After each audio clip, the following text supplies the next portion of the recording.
Howdy, all of you delicious people. I'm here today to review Superman and Lois Season 2, Episode 2.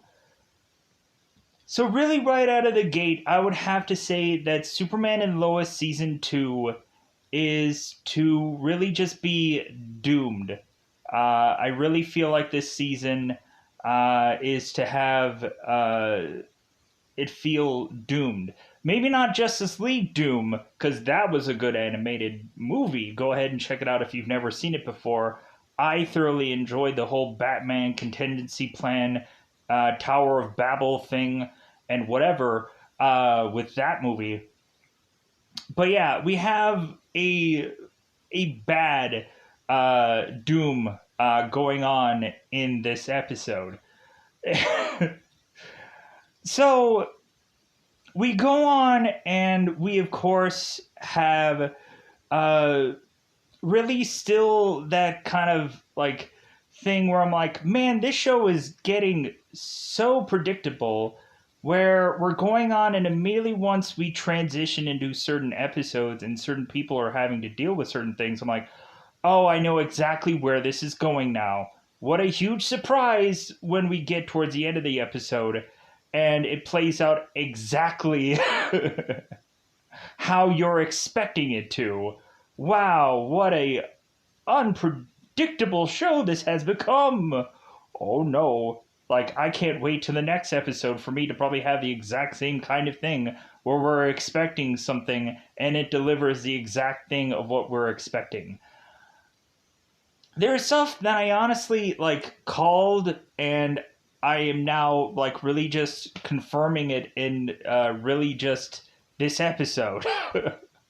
I'm like, oh, okay, so they're going that way with this person. This person is going to have this thing to be put into the show. I'm like, of course, because heaven forbid you have a number of other shows that have the same kind of thing in them. So we just have to keep having every CW show that has to always have the exact same thing within it, because heaven forbid you have a show that has to be identical to others and they're all just not just like, oh, well, we just have to fill out this one kind of thing for every gosh darn one of these shows. So really the Jonathan story in this episode, I think I'm going to immediately call that out right away, that I feel we have a guy going and benching 315 pounds. I'm like, yeah, good for you. Like, hopefully you didn't take freaking years, years to have to accomplish that. Because, yeah, for a person who is to work out every single day and it took years to get that kind of accomplishment, we can have a guy just blow through 315 pounds like, yeah. Like, that is not an easy feat. Especially once you get to, 290, you're like, yeah, this is going to take forever to get to 315 pounds. And I will never want to ever accomplish or try to get to there ever again. Because, yeah, that is some really rigorously difficult work to get there. So, with that said, I can, for some parts, like what they're doing with Jordan in this episode. I kind of wish, Jonathan, really had something to really do in this show. Because really in the first episode, all he could do was be alone with his girlfriend in the first episode. And now, I think Jonathan is going to get this story, and he's gonna need something to do, because who cares about him and his girlfriend? It's just not gonna be an exciting thing for us to oh man, let's see Jonathan and his girlfriend go on a date. Who cares? He needs something to do. So Lois Lane in this episode is she kind of carries most of the episode. It seems like, as far as screen time goes, it seems like Lois is on screen more than anybody else. And I'm like, wow, like I get it that it's Superman and Lois, but like kind of bored. Kind of bored here. Uh, every time we have Lois on this thing, she either has this like really emotional story that she has to go into, or she has to just go into this story that is to be something where I'm like, what else is on? Can we like, because with the boredom of last week's episode, I was wanting like a more action packed episode, like filled to the brim with action, like I was expecting for us to get to that whole cave situation right away, and for us to get this all resolved, and that would take up so much time in this episode. But no, like we have to go on and have Clark be forced to figure out what is kind of going on with him, and that is to eat up a lot of time in here. And I'm like,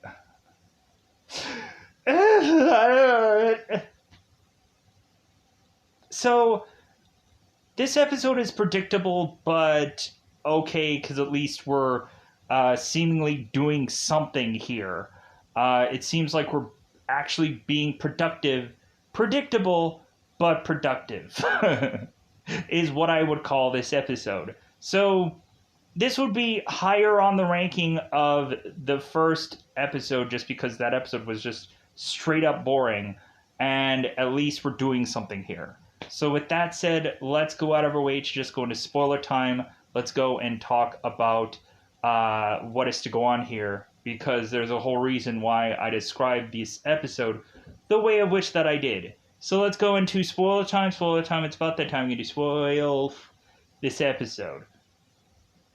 So right out of the gate, the reason why that I say that Superman and Lois is to be doomed is because the person who is to be coming out of the cave, of course, is to be growling and snarling and whatever. I'm like, oh, so like we don't actually see who this person is, but it's obvious who it is now. It has to be Doomsday. And I'm like, great, we're gonna have another story where Superman probably gets killed off here, or Jordan's gonna get killed off, or somebody killed off here.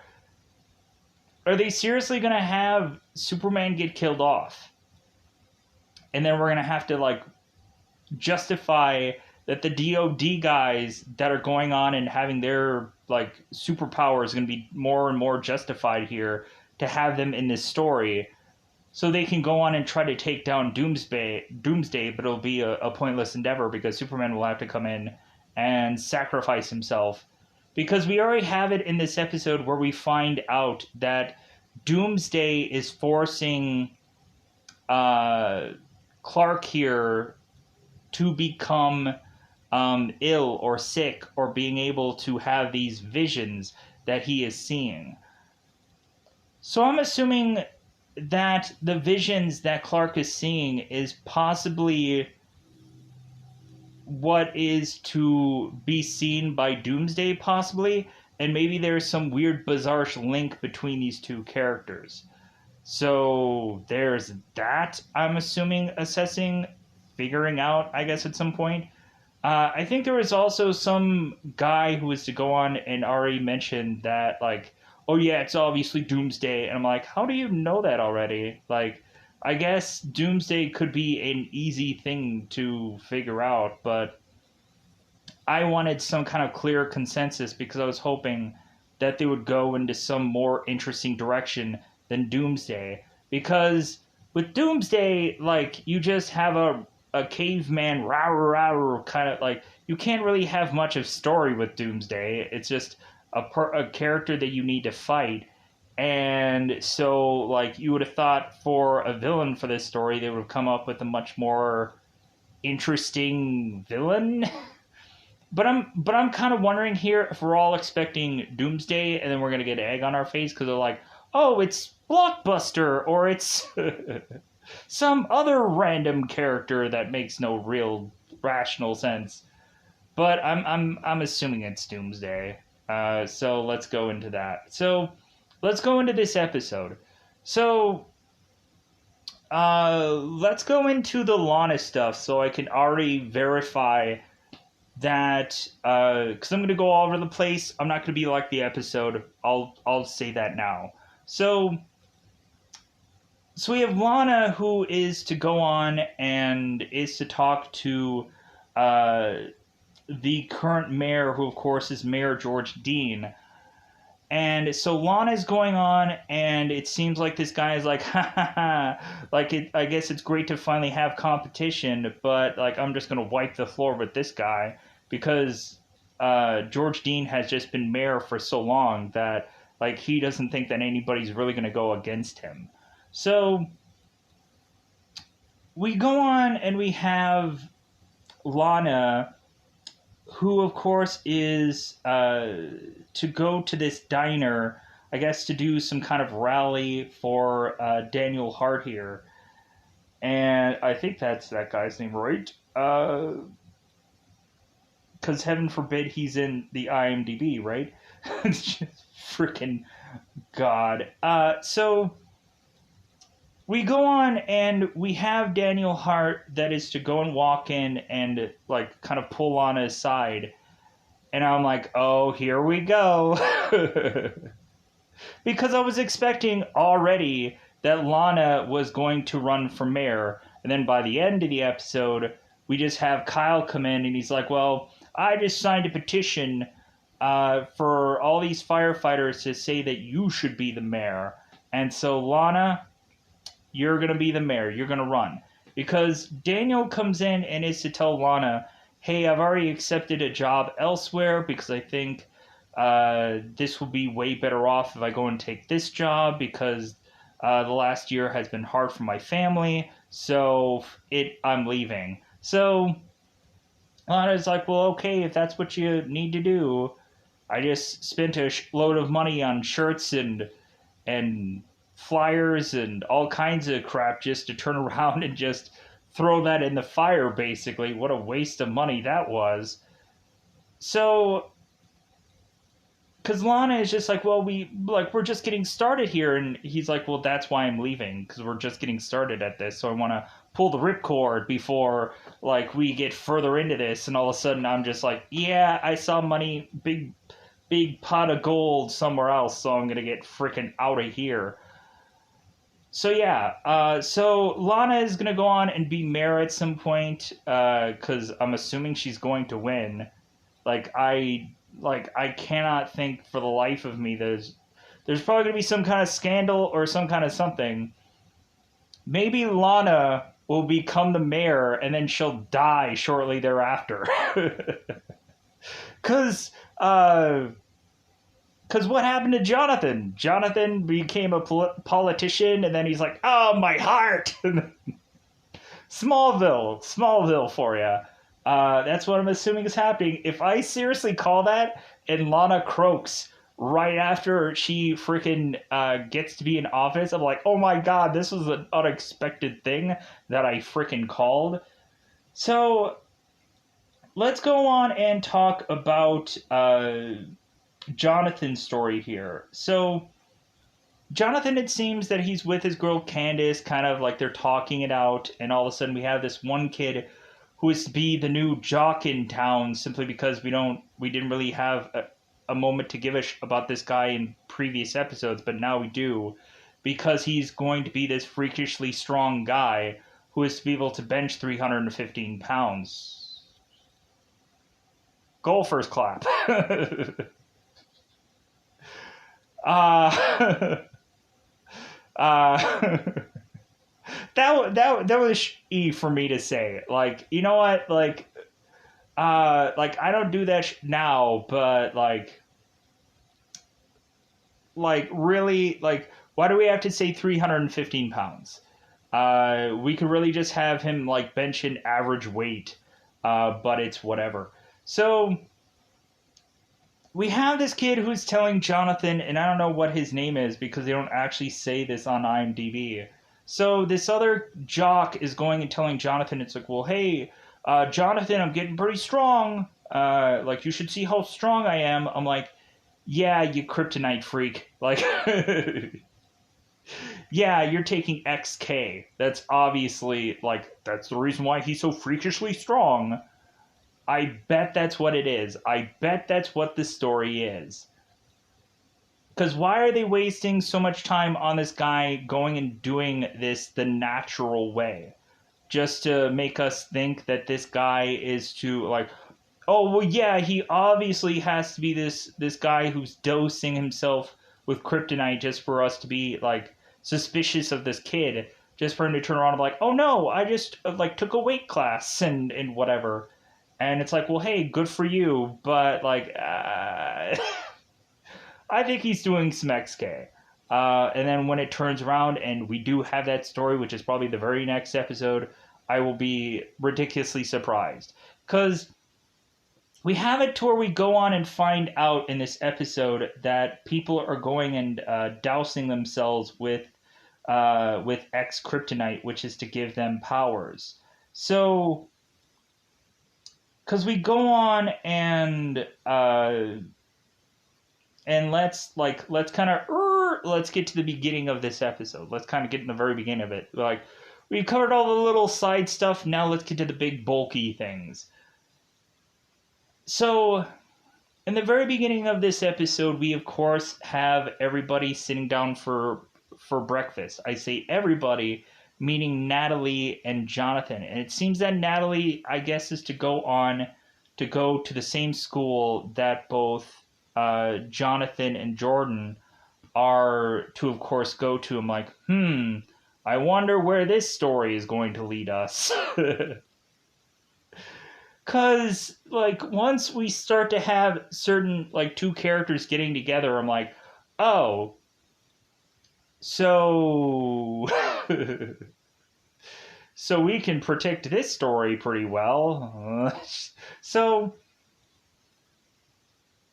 we go on into this episode, and so they're going and sitting down and eating breakfast, and it seems that everybody is to want their normal, regular breakfast. It seems that Lois had created this, like, smorgasbord of almost like a Thanksgiving-like breakfast.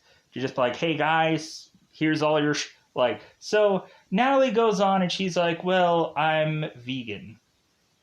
I'm like, well, good for her. Like, yeah, lifestyle choice and whatever. And so we immediately have Lois is like, well, like, do you want me to make you oatmeal? Is there some kind of like thing that I can help and make for you? And we just have it to where like there's some people that just aren't breakfast people. I'm not really a breakfast person either. Like Dr. Oz will go on and tell you that you don't really need breakfast, that you can just kind of eat whenever you're hungry, but you don't have to really plan out a whole breakfast of things. Like when you get up, you don't have to like stuff your face and like run out the window. But some people feel like they need a breakfast. Some people feel like they need that kind of energy for the rest of their day, and that's okay. With however you slice and dice your daily food of things. So Lois is realizing that like Natalie just doesn't want breakfast, and so Lois is like, "Well, okay, well, I just made all this. Like, I made all this. I made a Thanksgiving style breakfast, and you don't give a really, really." So we go on, and so Clark is going on and getting a thing of water because maybe that might be his favorite beverage. Uh, I just watched this Zachary Levi interview with Michael Rosenbaum, and I also checked out the Jensen Ackles interview. And we had Zachary Levi who said that his favorite beverage of choice was water. I'm like, I'm not making fun of him. I'm like, well, that makes a lot of sense. Like, a lot of people would probably go on and just drink water compared to everything else. Because it's easy to access, and plus it's also just like a lot of people could go on and like realize how healthy that is and whatever, what have you. So what am I doing here? So Clark is going on and having a thing of water, and he's going and talking to people. All of a sudden he starts to almost collapse because he's having Xavier kind of channel him. And wait a minute, an X-Men character going on and talking to a DC character? Kind of like Superman being freaking outed in Eternals? Oh my god, these companies are combining together. They're joining forces. No, they're not. Superman is not going to show up in a Marvel film unless, weirdly, we just have Marvel who buys out DC because they have the dineros, they have the monies, they have the greenbacks. So, Superman is falling over because Doomsday is weirdly channeling him to, like, hey man, here's some visions. So, Clark falls over, and Lois is like, Clark, what's wrong? And Clark's like, I don't know. So we go on and we now have everybody who's just like, well, like, what do we do here? Like, Superman is out. So we go on and we have Irons here. We have John here who's saying like, well, hey, I'll take the kids to school. Like, if anything, I really want to be a good dad to Natalie anyways and take her off to her first day of school. So, like, hey, please let me go on and let me go and take these kids to school. And they're like, oh, like, thanks. So we have Lois who's trying to think what she can do to help Clark here. And Clark's like, I don't know. Like, I don't know what to do. So all of a sudden we have Clark who is now have to step into action because it seems like we have a guy that is going on and is shooting up a bunch of police officers. And so Clark now has to step in and try and help these people out. I think we have a guy here named Barrage or Philip Karnowski, who is going on and pelting these guys with bullets. So Superman speeds his way to go on, and we have Lois and John before he leaves is like, well, like, are you sure that you should really go and use your powers right now? Like, this seems really risky. And Clark's like, well, I have to step in. Like, I have to do this. So Clark goes on and uses his power, and so we all of a sudden, when Superman arrives, we have this Barrage guy who goes on and is to go and take the XK and take a big fat whiff of that. And so Barrage is to go and punch Superman in the chest, and so Superman gets knocked back. And so all of a sudden we have the DOD kids come in and try to take down Barrage. We end up seeing Tag from the first season. You know, the kid that kept like kind of like glitching out. He was kind of like just shaking so badly that Jordan was trying to like hold on to him, and then Jordan ended up getting like flung back as Jordan was trying to use his power to steady Tag, but he got flung off. So, and I was like, oh, this is a nice callback to season 1. So we go on and we have Tag who's kind of using his speed, and he's to go and realize that like Superman is hurt. And so we have Tag going back to Superman. He's like, hey, you okay? And Superman is just like, ugh. He's just like freaking passed out at this point. So we have the DOD kids, and I'm sure, like, I don't think they have a proper name right now. I think they're just called, like, the DOD kids, I think. So we go and have them try to take this guy down. And so we go on and we transition to, of course, have Superman going and talking to Anderson. And now we have it where, like, Anderson is saying, like, I don't even understand why we have, like, Kryptonian, like, doctors to, like, try to do diagnosis on Kryptonians. It feels like a waste of money because, like, there's nothing they can figure out or find out. So what's the point of blowing this budget for these things? And we have Anderson that's telling Clark right now, or telling Superman right now, because he's still in his costume. He's like, hey, you just passed out. Like, why are you even going into action when you can't guarantee like you're at your best?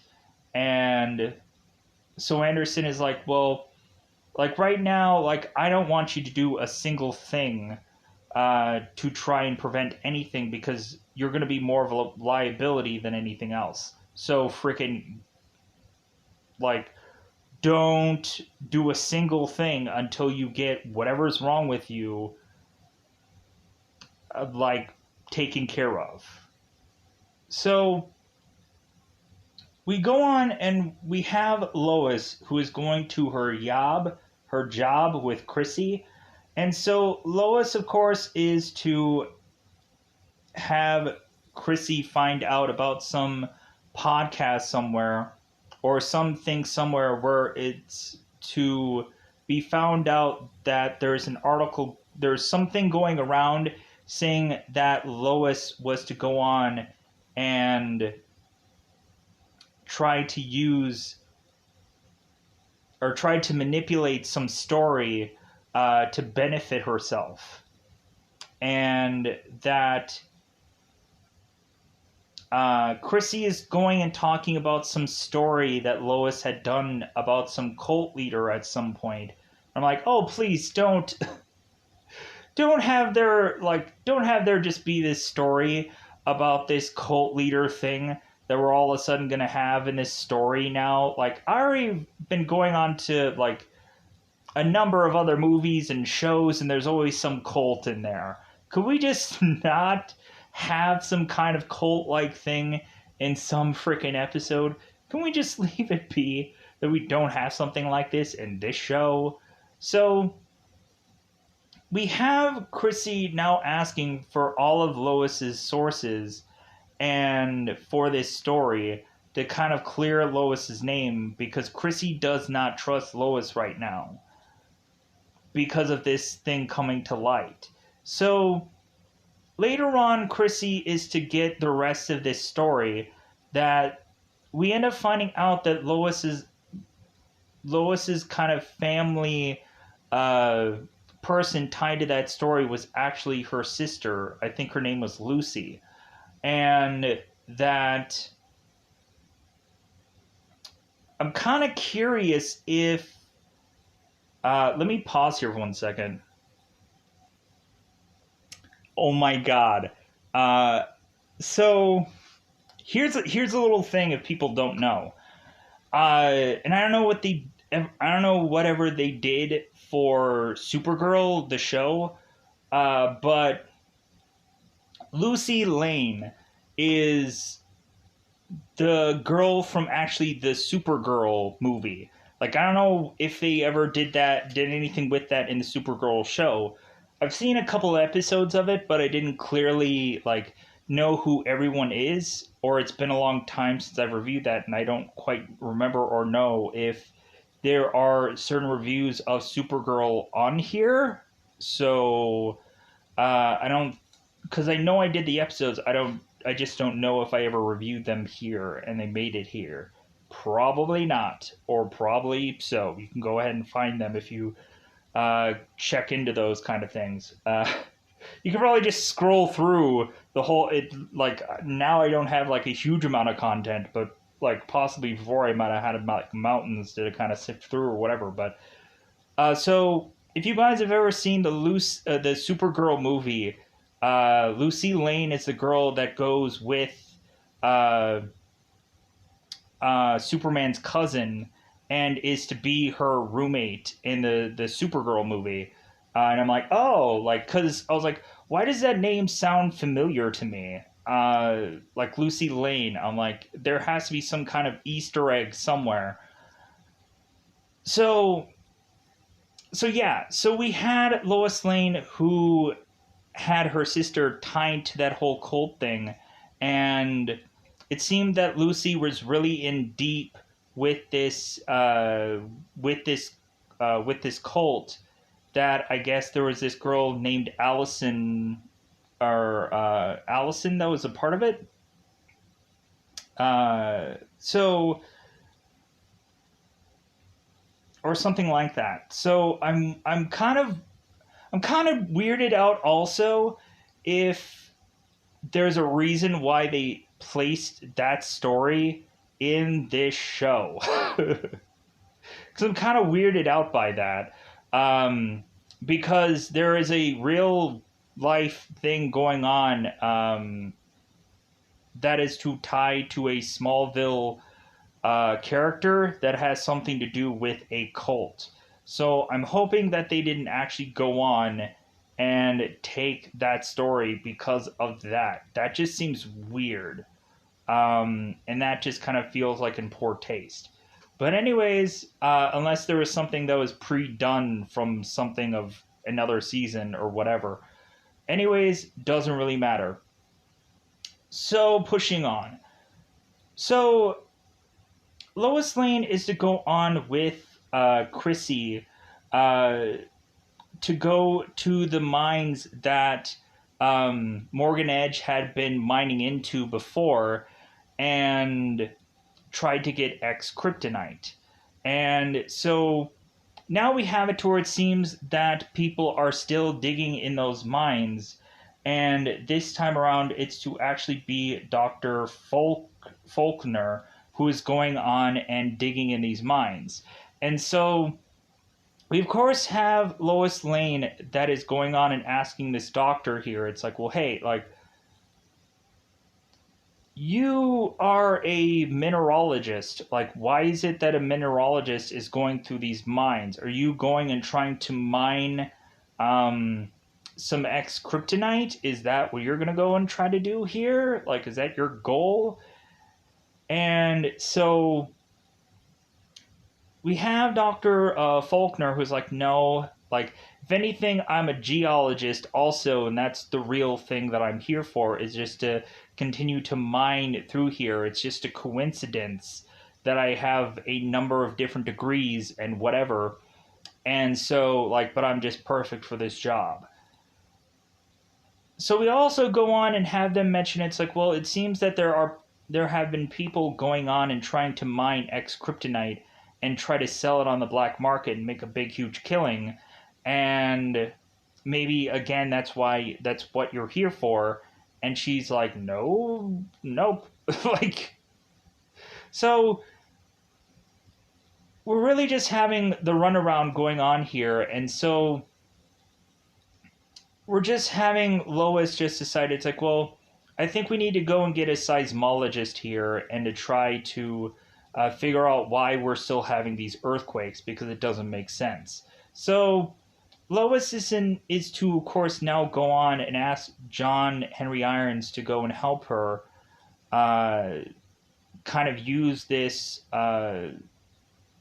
seismology tech to go on and help her figure out why these earthquakes are happening. It seems that John Henry Irons is to say that he technically has this kind of equipment in his suit, but he has technically retired his suit. I'm like, yeah, we get it. We've kind of like, we realize that this guy isn't going to be Steel anymore. We get it. You guys don't have, like, and I think that's a stupid thing because I'm assuming that he's going to don back on the suit. I'm sure it's probably going to happen in this season because we're probably going to have a big, massive war with probably Doomsday, and guess who's going to have to suit up? Because, come on, like, we now have to, I guess, re-earn this guy's suit because it was taken away, technically, from us. So now we, I'm assuming, have to re-earn this guy's suit back. So we also have at a point here where John Henry Irons is starting to remember his Lois, like he's starting to see this Lois now, like reflecting on some memory when John Henry Irons was in love with Lois. And so all of a sudden, Lois is to kind of turn to him kind of the same familiar way as his wife did. And so I'm wondering if they're going to go on and play with that, where all of a sudden maybe John Henry Irons is just to, like, mistakenly just kiss Lois, and then all of a sudden that's going to create some chaos between... So we're going to have a love triangle between John Henry Irons and Lois and Clark, because that's gonna just be exciting TV, right? Superman is gonna fight, is gonna have to fight John Henry Irons, and that's how John Henry Irons is gonna have to get the suit back, because maybe Superman is possibly gonna get controlled by Doomsday anyways. It's going to be the whole Zod thing inside of Superman all over again, because we need to kind of repeat that whole kind of thing. But this time around, it's going to be Zod, or this time around, it's going to be Doomsday and not Zod. So, speaking of which, now that we've kind of gotten most of the Lois bullshit out of the way, I don't care for that story. It's kind of boring. So, and I'm kind of saving the Jordan / Sarah stuff for last. So, or no, wait, I guess we probably have to cover, yeah, I think we're going to have to cover the Jordan stuff, because technically Jordan goes on and does something with Clark. So let's just get all the Jordan, Sarah stuff out of the way so we can cover all that. So, we have Natalie going on to, it seems mostly Jordan's side of things, school, because Jonathan is kind of off doing his own thing. He's effing off doing his own stuff. So, we have it to where Jordan is asking Sarah to go to lunch. And I'm like, what, can they just go to lunch whenever the F they want? Like... Like, is it like they got a free period or something like that, where we can go on lunch whenever? Like, I'm hungry now. You hungry now? Let's go. We run this show. We can go to lunch whenever we want. So, we have both Jordan and Sarah who go on to lunch, and all of a sudden Natalie is conveniently eating at the same lunch. I'm like, so this story is going to be really interesting. So, all of a sudden, like, Jordan was desperately trying to get some alone time with Sarah to kind of figure things out. And then all of a sudden, we have frickin' Natalie just come in here. And I get it. It's just like, well, hey, like Jordan has had his time. I just seen Man of Steel recently. Krypton has had their chance.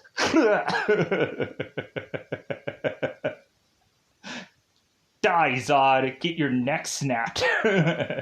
Spoilers for anybody who hasn't seen Man of Steel. It's a good film. I enjoy it. So, check it out on Blu-ray and DVD. And 20 bazillion other apps that you'll probably have to go and rent and buy and whatever this movie. Because this movie I don't think is on HBO Max. Why? Because it's an actually good DC film. That isn't on HBO Max because it's good. So anyways... pushing on. So, I've already spent too much time talking about too much stuff. So, and it feels like we're almost to the point of filled to the brim episode of this. So, let's go on. So, Natalie's coming in mentioning that, she's going to go to woodshop. And Jordan's like, ooh, woodshop. Oh, that seems very unique. So, it seems that... Sarah is to mention that Kyle is having problems with their car that Kyle is like consistently trying to work on, but it seems like he just can't get it started. And so Natalie and Sarah are kind of doing like a running diagnostic thing in their brains. And so Natalie's like, well, like, what do you think the problem is? And so like Sarah starts like mentioning all these car pieces and whatever. And so we have it to where Natalie is to easily figure this out. And I'm like, so date night or sleepover? So yeah, so we easily have it since it seems like these characters have the same exact interest and Jordan doesn't. All of a sudden we have both Sarah and Natalie spending some time together. And so Sarah goes on and again is blowing Jordan off. And I'm like, I wonder what the story could be that I'm thinking that Sarah has completely no interest in Jordan anymore. And so Sarah is to, of course, go on and go with Natalie and fix up this car. And so Natalie gets it to work. And so Sarah and Natalie are going on, and Sarah's to mention that she has some secret. I'm like, oh, God, God, you guys. So,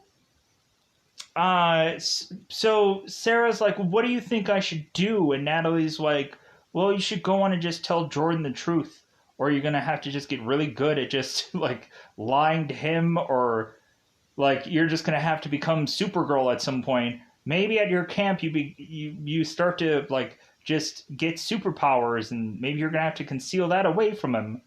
No, that wasn't the idea of what I was thinking of her secret was the whole entire time. So finally, Sarah goes on and wants to talk to Jordan. I'm like, here we go. When is the sad music going to play? So Jordan and Sarah are going on and talking here, and so Sarah is confessed that she went to this camp and kissed some girl, and Sarah is to go on and tell Jordan that it meant nothing. It meant nothing to her, and Jordan should have said, "Well, it meant something to me. You woman, I'm deucing. I'm out." Like, I'm sorry. Like, it seems that Sarah isn't really all that interested in Jordan, and the longer and longer that we're kind of stretching this out, the more Jordan is to realize that. So that way he's just like, well, obviously, like, this relationship is not working out. So, and Jordan is to use his non superpower to sense that. So, so yeah, so Sarah is saying that she kissed some other girl at camp, and I'm like, could have figured that out. Like, it wasn't a huge, massive surprise. I immediately said that in the first episode, where I'm like, oh yeah, she went off and she was having some kind of fling with somebody else, and that's the reason why she came back here and is now just. There's going to be some love triangle that ends up coming on into this episode. And surefire enough, I'm probably pretty sure it's going to be Natalie and Sarah. Because I'm sure Sarah is not going to have this girl from this camp arrive here. It's going to just be convenient that Sarah and Natalie are probably going to have a relationship here. Not saying that all of a sudden Sarah or Natalie is to also be possibly interested, but it seems convenient. So, so yeah. So let's get to the Superman stuff so we can kind of finish this up here quickly, I hope. So, so Superman is assigned to go and speak with his brother, who is still alive, called, it's been a while since I've had to say this name, Tal-Rho. So, Clark speaks with Tal. I want to call him Towel, but Tal-Rho. So, Clark speaks with Tal-Rho and is to, like, ask him like what Clark can possibly do to figure out how to help him with these problems that he's having with his brain. And so Tal-Rho is just like, well, how about you go to the fortress? And Clark's like, well, can't do that. And he's like, well, no, not your fortress, my fortress, and take me with you. And Clark's like, no, because you probably still have superpowers, Tal-Rho. And Tal-Rho's like, no, like, I'm just as powerful as any common human. All of my powers are gone. Liar, liar, pants on fire, because I immediately figured that out also. Bull. Like, how could you not already know that this guy, from how uberly powerful he was by the end of season 1, how he doesn't have some lingering power left? That seems like some garbage fed to us. So, but we have, of course, Clark also asking Talro also about that whole uh, process about him and Zod being one together, and maybe there might be some after effects of that, and like the whole thing from season one about that whole extractor whatever thing, and Talro is also asking, it's like, well, ask any of the other people that were to go on and have certain Kryptonians be placed into them if they're having visions. No? You're the only one? Well, what can I do? So, we have it where Clark is just to go on and say, like, well, since there seems to be no other answer for me here, I feel like I'm forced to work with Tal Ro to go to the fortress to seek out answers, and so Clark is telling Jordan this, and Jordan's like, "Well, hey, like, let me go with you," and Clark is just like, "Well, Jordan, this isn't safe," and Jordan's like, "Well, hey, like, I want to be useful. Like, it seems like me and Sarah, like, we're just like things aren't clicking right now, so I want to go on and I want to help you. Like, let me help you. I have powers too." And surefire enough, we have it where Jordan becomes very useful here. And I'm like, heck yeah, when are we gonna don his cape and cowl anytime soon? Can we call him Superboy? Or are we still waiting for some kind of Titans thing to wrap up at some point? Can we call him Super Jordan? What title is he gonna get when he has to slap on the cape and cowl at some point? Or just the cape because Cal is Batman. I'm Batman. So we go on and we have Talro, we have all these guys go to the fortress, and so instead of meeting Talro's father, we have Talro's mother who comes in, that is also Kal-El's mother, and so we have her kind of going on and talking to them, and we of course have Laura, who is to still see the good in Talro. And so we of course have it where Clark is to start to feel weak, and Laura is to try to do a diagnostic on Clark here. And so that's when, of course, Talro is to take the advantage and be like, oh, ka-ching, like, I've had powers all along. And so Jordan starts to go and attack Talro and get some pretty good licks in, let's just be honest. But then Talro is to all of a sudden start to choke Jordan here. And so now Laura is to be the voice of reason for Talro to just say, I see some good in you. And so Talro is to go on and just be like, I don't want to kill Jordan anyways. So we go on and we eventually have it where Clark is to snap out of his power and just start beating up his brother, and then goes and locks him back away into that cell. And so we have that moment, like, as if Talro is kind of like Loki and Superman is Thor, where we have it where, like, Superman is saying that our mother was to see some good in you, and Talro is asking Superman, it's like, well, like, do you see good in me? And Clark is like, well, no, but I'd like to. Like, oh, is there going to be some kind of weird team up thing that they have to kind of do here? Is there going to be some kind of thing in the future where Talro is just going to go on and be like, okay, like I'll go on and I'll do some missions with the DOD, or maybe he'll go on and, like, they'll figure out a way to just kind of control Talro a little bit more, like keep him on a leash and have him go on and help out. Maybe that's what the future is going to end up with this show. But then we'll turn around and probably have Talro become a villain again at some point and turn on Clark, because we'll just think that Talro is to be this good guy, and I'm like, no, I'm still villain. Stab. So with that said, I think I'm going to get out of here. I think hopefully everything is covered.